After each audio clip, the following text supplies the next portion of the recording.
Hello everyone. अभी आप लोग कम ज्वाइन हुए हो और प्लीज और अपने फ्रेंड्स को बोलो ज्वाइन होने के लिए, वो लोग ज्वाइन नहीं हुए हैं अभी कुछ। चलिए वो सब तो ठीक है। आप लोग मुझे ये बताइए,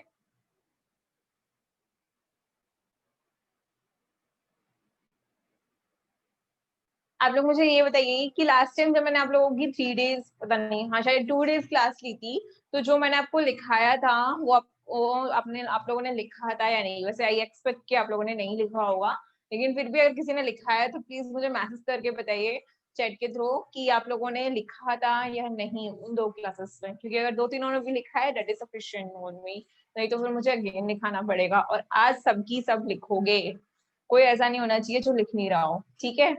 तो चलिए बताइए, नहीं लिखा। जीवेश, हर्षित, आप बताइए मुझे, आपने लिखा है? ऋतिक, सागर, आप सभी लोग बताइए किस किसने लिखा है और किसने नहीं लिखा है। मतलब मैं उस टाइम टाइम वेस्ट कर रही थी आप लोगों के साथ में, जो अपने लोगों ने लिखा नहीं। जीवेश को ही रिप्लाई करना आता है क्या और किसी को रिप्लाई नहीं आता? लिखा है, सागर ने लिखा है, सागर हमेशा लिखता है, I know very well.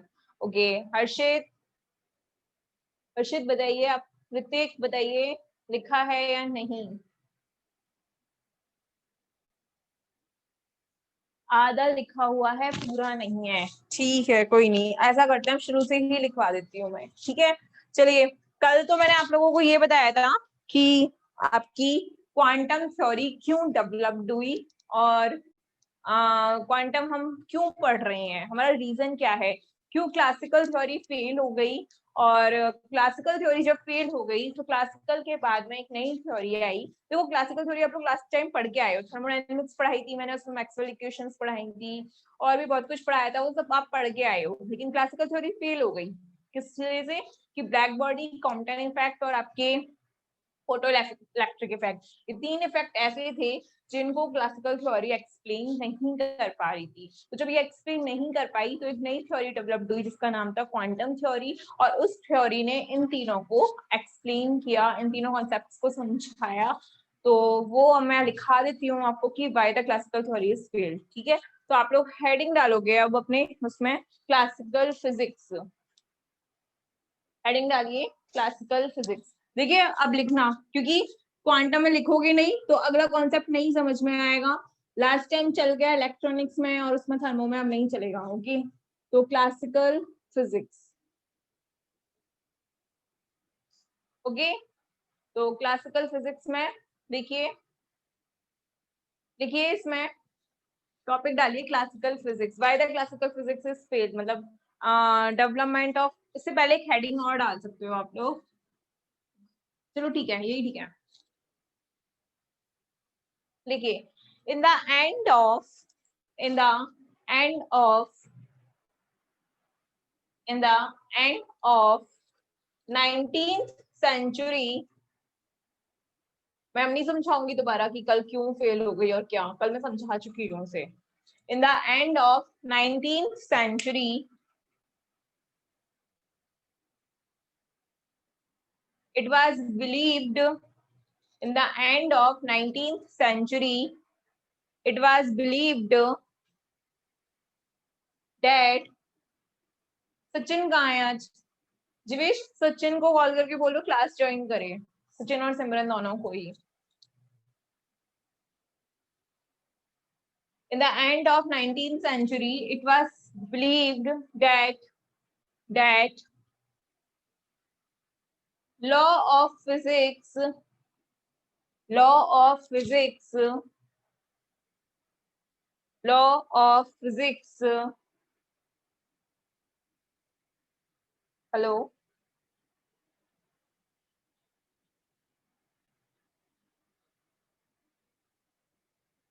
Sir, but जो फिर मैं जो नोट्स दूंगी वो लिखाना, क्योंकि मैं जैसे कि मैंने सर को जो दिया है ना सर भी, उसमें कुछ अधूरा अधूरा पार्ट भी है, तो फिर मैं सर को दूसरा पार्ट सेंड करूंगी, आप वो बता देना।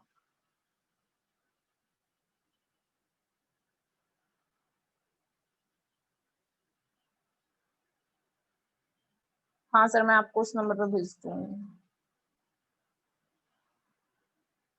ठीक है सर, ओके।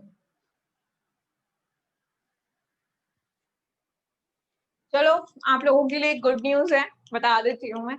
आपको लिखना कुछ भी नहीं है, आपको नोट्स मिलेंगे और मैं सिर्फ आपको समझाऊंगी, ठीक है। आपको लिखने की कोई जरूरत नहीं है।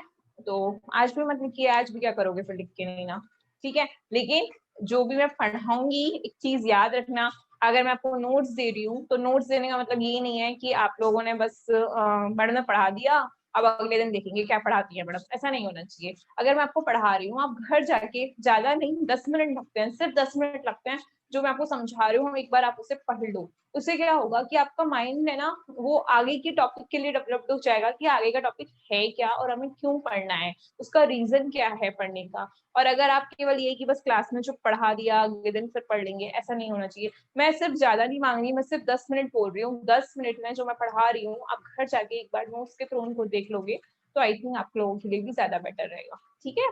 तो चलिए, अब मैं आपको बता ही देती हूँ डेवलपमेंट ऑफ क्वांटम फिजिक्स कैसे हुई। मैं दोबारा बता देती हूँ, कल जो पढ़ाया था मैंने, ठीक है। मैं आपको बता देती हूँ। देखिए, पहले 19th सेंचुरी में ये माना जाता था कि आप जो भी जितने भी एक्सप्लेनेशन है, जो भी नेचुरली हो रहा है, वो सब लॉ ऑफ फिजिक्स जो है उसके थ्रू एक्सप्लेन किए जा सकते हैं। बट बट 20th सेंचुरी में ऐसा मानना गलत हुआ। क्यों? क्योंकि पहले ये माना गया था कि दो टाइप के नेचर होते हैं, पार्टिकल और वेव नेचर, ठीक है। पार्टिकल्स को आप लॉ ऑफ मोशन के थ्रू एक्सप्लेन कर सकते हो और वेव नेचर को आप मैक्सवेल इक्वेशंस के थ्रू एक्सप्लेन कर सकते हो। डेट मीन अगर इन दोनों का एक्सप्लेनेशन हो गया तो हमने पूरी की पूरी फिजिक्स एक्सप्लेन कर ली, यानी कि जितने भी कॉन्सेप्ट हैं हमारे डेली रूटीन लाइफ में वो सारे के सारे कॉन्सेप्ट हो गए क्लियर। लेकिन जब आगे पता चला तो हमने ये देखा कि कुछ टॉपिक ऐसे थे जो मैं आपको बार बार बोल रही हूँ, black body, photo electric effect और आपके थर्ड नंबर का जो इफेक्ट है उसका नाम है कॉम्पटन इफेक्ट। तो ये तीनों इफेक्ट ऐसे थे जिनको एक्सप्लेन करना मुश्किल हो गया, मतलब वो एक्सप्लेन नहीं हो पा रहे थे। जो आपकी पुरानी थ्योरी है, क्लासिकल थ्योरी, उसके थ्रू एक्सप्लेन नहीं हो पा रहे थे। जो वो एक्सप्लेन नहीं हो पाए तो एक नई थ्योरी डेवलप्ड हुई जिसका नाम है,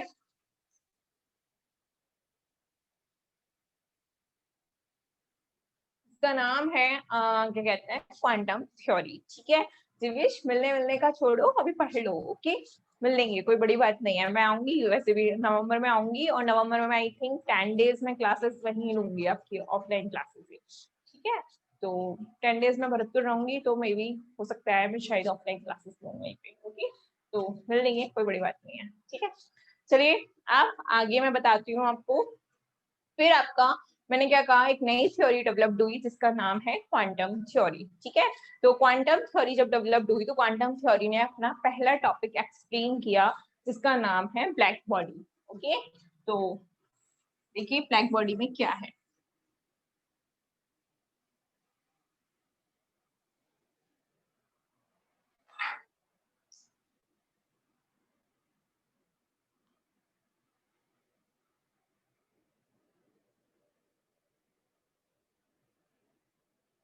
देखिए, मैंने आपको पहले भी बताया था ब्लैक बॉडी क्या होती है। ब्लैक बॉडी एक ऐसी बॉडी होती है जो कि अपने लो टेम्परेचर पे, अगर उसका टेम्परेचर लो है, एक बॉडी है जिसका टेम्परेचर अगर बहुत ज्यादा लो लो है, तो लो टेम्परेचर पे वो जितनी भी वेवलेंथ होती है उन सभी को एब्सॉर्ब करती है।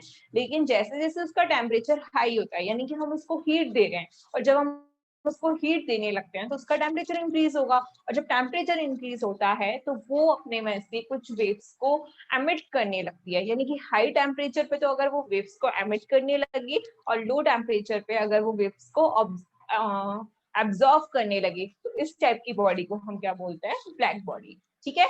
इतना ही है ब्लैक बॉडी में कि ब्लैक बॉडी रियल में है क्या। अब ब्लैक बॉडी को एक्सप्लेन करने के लिए कुछ कॉन्सेप्ट हैं, वो मैं आपको बताती हूँ। वेरी गुड, सचिन आ गया। देखिए, साइंटिस्ट ने ब्लैक बॉडी को एक्सप्लेन करने के लिए उन्होंने एक कैविटी ली। देखो मैं बताती हूँ आपको कैविटी कैसी होती है, ठीक है। इस कैविटी में उन्होंने एक होल जनरेट किया, ठीक है। इस होल के चारों तरफ उन्होंने ब्लैक कोटिंग की, ओके। ये ब्लैक बॉडी है और इसके चारों तरफ उसने किसकी कोटिंग की, ब्लैक कोटिंग। ठीक है, ब्लैक कोटिंग की। अब उन्होंने ये जो होल है, इस होल से उन्होंने क्या किया, इस बॉडी को हीट दी। हीट दी, हीट किसी से भी मिल सकती है, सन से मिल सकती है, किसी लाइट की टॉर्च लाइट से मिल सकती है, किसी से भी मिल सकती है। तो जब उन्होंने सबसे पहले इसको हीट एनर्जी दी, ठीक है, यहां से उन्होंने हीट दी, ठीक है, जब हीट दी तो हीट देने से इस ब्लैक बॉडी के अंदर इलेक्ट्रॉन प्रेजेंट थे, ठीक है। अब हीट देंगे तो नॉर्मल सी बात है, अगर हमने किसी को एनर्जी दी तो वो एक्साइटेड हो जाता है।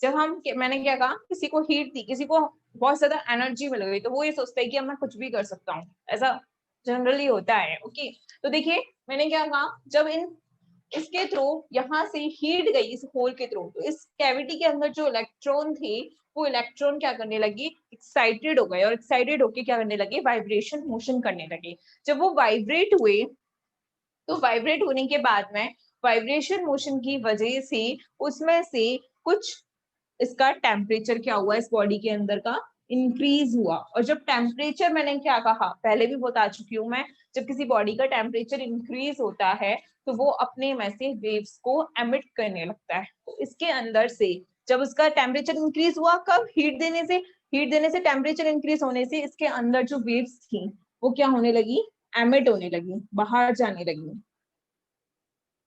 ठीक है ना। जब ये वेव बाहर आने लगी किसके, इस होल के थ्रू, तो इन वेव्स को हम बोलते हैं ब्लैक बॉडी रेडिएशन। क्या बोलते हैं, ब्लैक बॉडी रेडिएशन, ठीक है। मैंने अगेन बताती हूँ, साइंटिस्ट ने ब्लैक बॉडी को एक्सप्लेन करने के लिए एक कैविटी ली, उस कैविटी में सबसे पहले उन्होंने एक होल जनरेट किया, उस होल के चारों तरफ जो ब्लैक कोटिंग की, और ब्लैक कोटिंग, और इसके अंदर क्या प्रेजेंट थे, इलेक्ट्रॉन प्रेजेंट है इस कैविटी के अंदर। जब उन्होंने इस बॉडी को हीट दी, तो हीट देने से इसके अंदर के इलेक्ट्रॉन क्या होगा, एक्साइटेड हो गए, एक्साइटेड होकर वाइब्रेशन मोशन करने लगे। जब वाइब्रेट मोशन करने लगे तो उसका टेम्परेचर क्या हो गया, बॉडी का इंक्रीज हो गया। टेम्परेचर इंक्रीज होने से उसके अंदर जो वेव्स थी वो क्या होने लगी, एमिट होने लगी, और जो वेव्स एमिट होती हैं उसे हम क्या बोलते हैं, ब्लैक बॉडी रेडिएशन। और जिस बॉडी के थ्रू वो रेडिएट होती है उसे हम बोलते हैं ब्लैक बॉडी। क्या समझ में आया, सभी को समझ में आया क्या? आप प्लीज रिस्पॉन्स कीजिए मुझे कि समझ में आया टॉपिक या नहीं, क्योंकि अगर ये टॉपिक समझ नहीं आया है, मैम इसमें एनर्जी फॉर्म में बाहर निकलेगी या नहीं, एनर्जी फॉर्म में बाहर नहीं निकलेगी, वेव्स बाहर निकलेंगी, ठीक है। एनर्जी तो उसने ली है, एनर्जी कैसे बाहर निकल सकती है, एनर्जी उसने ली है, एनर्जी होके उसके अंदर जो वेव्स जनरेट हुई हैं इलेक्ट्रॉन्स की वजह से, उनका टेम्परेचर इंक्रीज हुआ है, और टेम्परेचर इंक्रीज होने से वो वेव्स जो हैं वो इसमें से कैविटी में से बाहर निकलने लगेंगी, और जब बाहर निकलने लगेंगी तो उन वेव्स को हम क्या बोलेंगे, ब्लैक बॉडी रेडिएशन, क्योंकि वो जिस बॉडी से हुई है एक्साइटेड उसका नाम क्या है, ब्लैक बॉडी। और ब्लैक बॉडी का काम ही क्या है, लो टेम्परेचर पे सारी वेव्स को एब्जॉर्ब करना और हाई टेम्परेचर पे वेव्स को एमिट करना, ये काम होता है आपकी ब्लैक बॉडी का, ठीक है। अब किसी को कोई problem? Ma'am high excited electron energy को वेव में चेंज करके एमिट करेगा, इलेक्ट्रॉन एनर्जी को वेव में, हाँ एग्जैक्टली, हाई एक्साइटेड इलेक्ट्रॉन जो है वो एनर्जी को, कहना क्या चाह रहे हो, हाई एक्साइटेड इलेक्ट्रॉन है ना, इलेक्ट्रॉन के कारण वेव्स, इलेक्ट्रॉन जो है वो एक्साइटेड हुए, इलेक्ट्रॉन के कारण उसमें वेव जनरेट होती हैं, और जो वेव जनरेट होती हैं वो इलेक्ट्रोमैग्नेटिक वेव होती हैं, और इलेक्ट्रोमैग्नेटिक वेव उस बॉडी से टेम्परेचर हाई होने की वजह से बाहर निकलने लगती है। इलेक्ट्रॉन एक्साइटेड हुआ है, वाइब्रेशन हुआ है, उसकी वजह से ईएम वेव जनरेट हुई है, ईएम वेव इसके अंदर ऑलरेडी नहीं, ठीक है। चलिए ये तो हो गया आपका, ठीक है। आगे देखिए, अब मैंने बता दिया कि जिसमें से ये ईएम वेव्स निकलती हैं उसे ब्लैक बॉडी बोलते हैं, और जिसकी वजह से ये होती है वो भी मैंने आपको बता दिया, ठीक है। चलिए नेक्स्ट है, इसी में ब्लैक बॉडी का ही टॉपिक है, वो भी मैंने आपको लास्ट टाइम पे पढ़ा दिया था।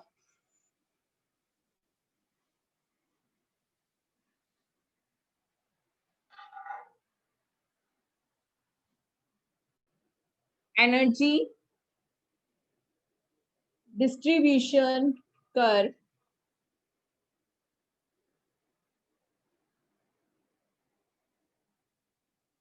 Of black body, energy distribution curve of black body. देखिए अब मैंने क्या कहा कि आपने कब आपकी वेव, मैंने ये तो बता दिया कि एनर्जी दी और एनर्जी देने की वजह से उसमें से वेव्स निकली, ठीक है, ये बता दिया। और ये भी बता दिया मैंने कि उसमें सभी टाइप की वेवलेंथ की जो वेव्स होती हैं वो एब्जॉर्ब होती हैं और साथ में एमिट भी होती हैं। लेकिन वो होती किस टाइप से, एनर्जी का उस पर क्या इफेक्ट पड़ रहा है, उन वेवलेंथ पे एनर्जी का क्या इफेक्ट पड़ रहा है, वो जब साइंटिस्टों ने अपनी लैब में सर्च किया तो उनको एक ग्राफ मिला। वो ग्राफ मैं आपको बताती हूँ और वो ग्राफ क्या क्या एक्सप्लेन कर पाता है क्या नहीं कर पाता है, वो सारी चीज अब ब्लैक बॉडी के अंदर स्टार्ट होती है, ठीक है। उस ग्राफ के थ्रू आप ये बता पाओगे किस वेवलेंथ पे कितनी एनर्जी है और किस वेवलेंथ पे कितनी एनर्जी नहीं है, कौन सी वेवलेंथ वाली एनर्जी जनरेट हुई है, अदरवाइज नहीं हुई है, वो सारी चीज आप इस ग्राफ के थ्रू शो करोगे, ठीक है।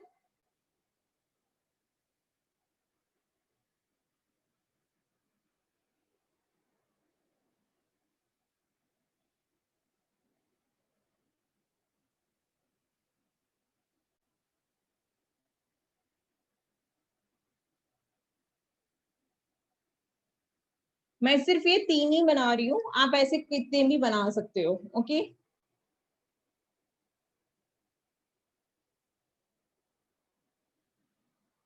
ये आपकी वेवलेंथ है और ये आपकी एनर्जी है, ठीक है। ये आपकी वेवलेंथ है और ये क्या है, आपकी एनर्जी है। इसके बाद में मैं आपको बताती हूँ, ये आपका T1 टेम्परेचर है, ये T2 टेम्परेचर है और ये आपका T3 टेम्परेचर है। ये है आपका 2000 केल्विन, ये है आपका 750 केल्विन और ये है आपका 1500 केल्विन, ठीक है।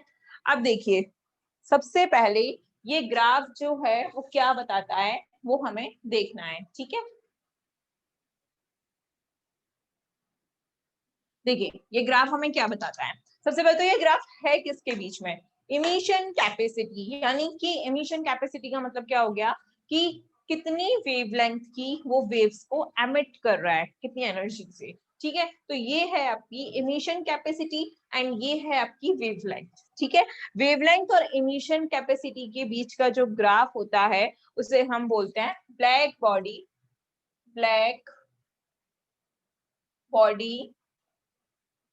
Radiation curve, black body radiation curve, ठीक है। आया समझ में, ओके। मैंने क्या कहा, इमिशन कैपेसिटी एंड वेवलेंथ के बीच का जो ग्राफ है उसे हम बोलते हैं ब्लैक बॉडी रेडिएशन कर्व, ठीक है। अब ये कर्व क्या एक्सप्लेन करता है, देखो सबसे पहले एक फिक्स टेम्परेचर पे देख लो, मान लिया मैंने ये वाला टेम्परेचर ले लिया, ठीक है। इस फिक्स टेम्परेचर पे हमें क्या बता रहा है कि जितनी भी वेवलेंथ होती है, पहली बात तो ये ग्राफ कैसा है आपका, कंटिन्यूअस है कि नहीं है, कहीं पे टूट रहा है क्या, नहीं टूट रहा ना, यानी कि लैम्बडा की हर एक वैल्यू के लिए एनर्जी की हर एक वैल्यू है, ठीक है। देखिए ये ग्राफ ऐसे कंटिन्यूअस है ना, एक ग्राफ देखिए एक टेम्परेचर पे, एक फिक्स टेम्परेचर पे एक ग्राफ को देखिए तो वो क्या है, कंटिन्यूअस है। और कंटिन्यूअस होने के साथ साथ हमें ये बताता है कि लैम्बडा की हर एक वैल्यू के लिए, देखिए हर एक वैल्यू के लिए एनर्जी की कुछ ना कुछ वैल्यू है कि नहीं। फर्स्ट लाइन समझ में आई या नहीं, कैविटी में एनर्जी इंक्रीज हो जाएगी तो फिर एनर्जी को बैलेंस कम करने के लिए वेव फॉर्म में इमिट होगा, ये पूछ रहा है।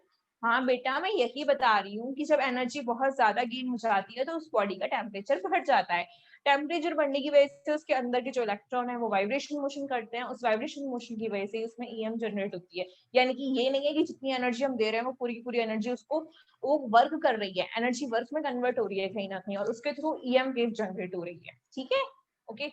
चलिए अब देखिए लैम्डा और ई इन दोनों के बीच का जो ग्राफ है वो कैसा है आपका, कंटिन्यूअस है। यानी कि लैम्डा की हर एक वैल्यू के लिए हमें एनर्जी की कुछ ना कुछ वैल्यू एक फिक्स टेम्परेचर पे मिल रही है या नहीं। फर्स्ट लाइन समझ में आई या नहीं जीवेश, आंसर में फर्स्ट आपका जो इस ग्राफ से कंक्लूजन है वो समझ में आया या नहीं, कि ये ग्राफ एक कंटिन्यूअस है और एक फिक्स टेम्परेचर पे लैम्डा की हर एक वैल्यू के लिए एनर्जी की कुछ ना कुछ वैल्यू हमें मिल रही है। ये लाइन समझ में आई या नहीं? सागर आप बताइए मुझे, आपको ये लाइन समझ में आई या नहीं? प्लीज रिस्पॉन्स में आप लोग रिस्पॉन्स क्यों नहीं कर रहे हो? मुझे टाइप कीजिए, I am waiting for your message. कोई रिस्पॉन्स नहीं, कोई मतलब ही नहीं है मैडम क्या बोल रही है, ध्यान भी है या नहीं है? यस मैम, छवि आ गई, ओके जीवेश आ गया, ओके फर्स्ट लाइन समझ में आ गई ना? ओके सेकेंड लाइन देखिए, सबसे पहले सेकेंड लाइन फिक्स टेम्परेचर पे, मैं टेम्परेचर चेंज नहीं कर रही हूँ, मैं फिक्स टेम्परेचर पे बात कर रही हूँ। फिक्स टेम्परेचर पे आप क्या देखते हो कि लैम्डा की वैल्यू जैसे जैसे इंक्रीज होती है ना, वैसे वैसे एनर्जी की वैल्यू भी क्या हो रही है, इंक्रीज हो रही है। इंक्रीज होने के बाद में एक मैक्सिमम पीक पॉइंट मिल रहा है, और पीक पॉइंट के बाद जैसे जैसे लैम्डा की वैल्यू बढ़ रही है, एनर्जी की वैल्यू क्या होती जा रही है, डिक्रीज होती जा रही है। सेकेंड पॉइंट समझ में आया?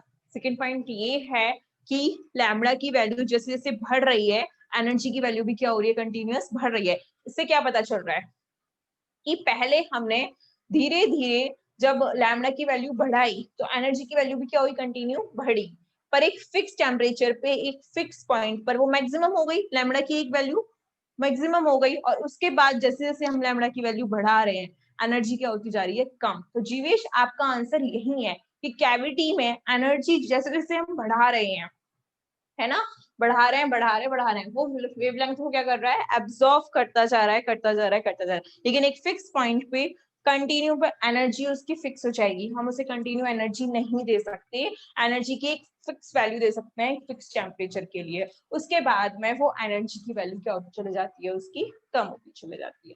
ठीक है, सेकेंड पॉइंट समझ में आया कि as the value of increase,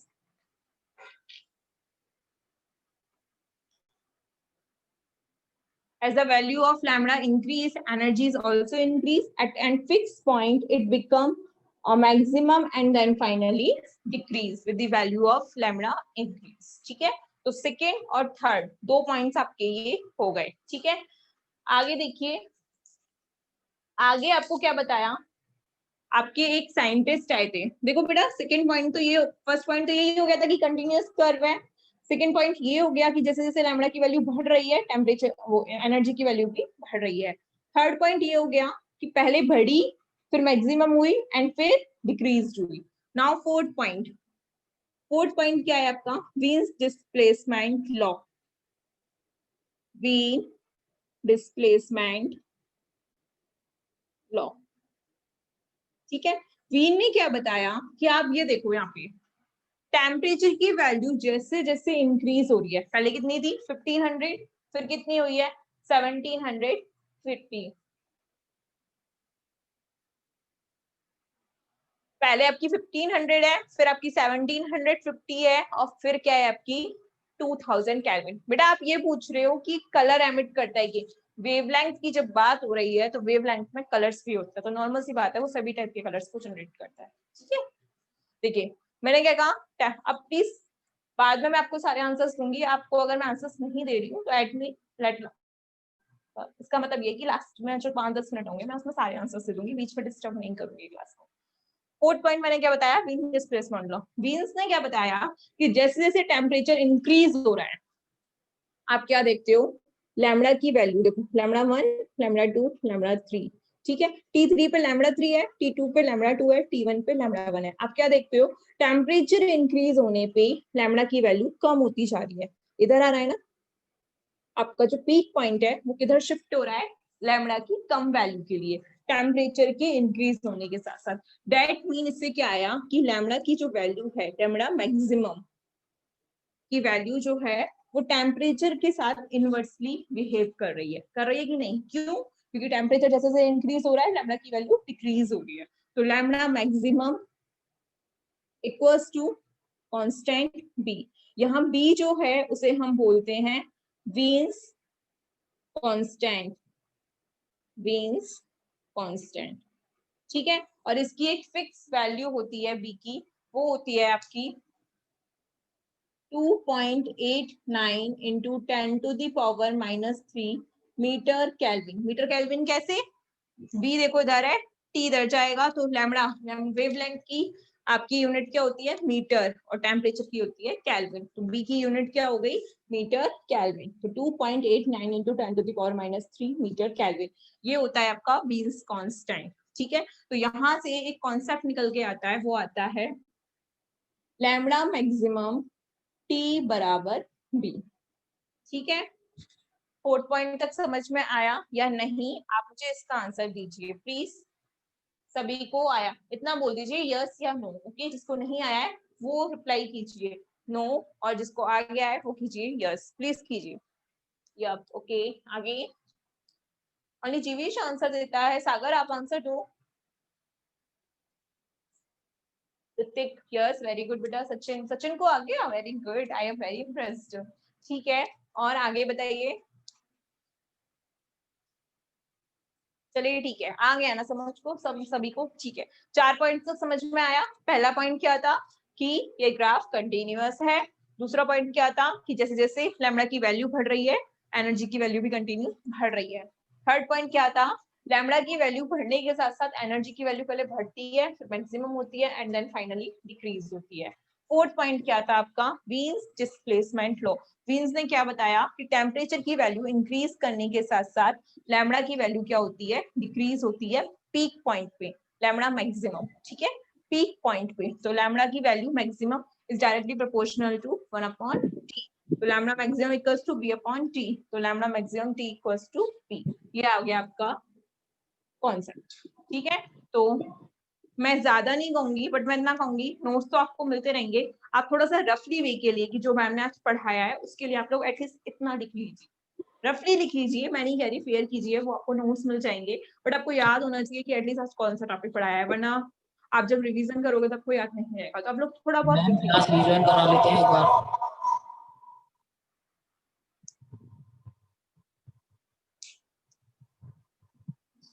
एक बार ध्यान दें, क्लास रिज्वाइन करनी है।